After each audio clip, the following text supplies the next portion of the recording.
इमाम मेहदी रदी अल्लाह तआला अन्हु की अलामत में नंबर 2 ये होगी कि हज़रत इमाम मेहदी रदी अल्लाह तआला अन्हु की तायीद और तस्दीक के लिए इनके सर पर एक बादल साया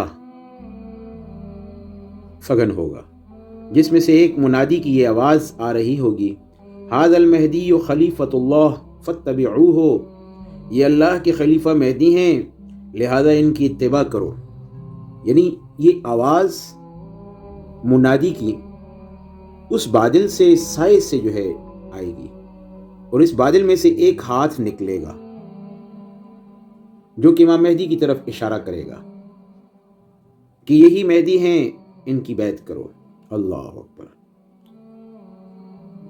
यानी जैसे आज जो है हमारे यहाँ कंप्यूटर स्क्रीन पर, मोबाइल स्क्रीन पर किसी चीज़ को पॉइंट करने के लिए पॉइंटिंग हैंड दिया जाता है ताकि निशानदही आसानी से हो और बंदा उसकी तरफ तवज्जो अटेंशन दे, इसी तरह अल्लाह की तरफ से इस बादल में से एक हाथ निकलेगा जो इमाम मेहदी की तरफ इशारा करेगा कि ये मेहदी हैं, इनकी बैत करो।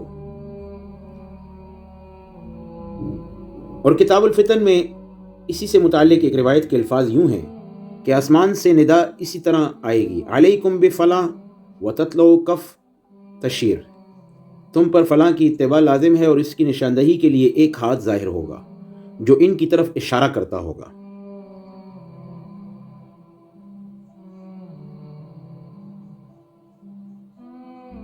यानी हत्तल वसा इस चीज़ की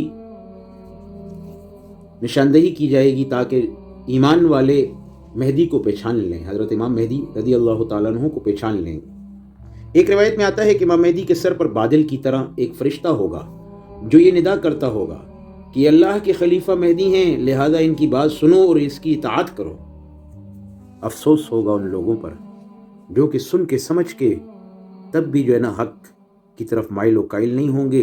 वो महज उनकी महरूमियत उनके अमालों का नतीजा होगा। अल्लाह की पनाह ऐसी।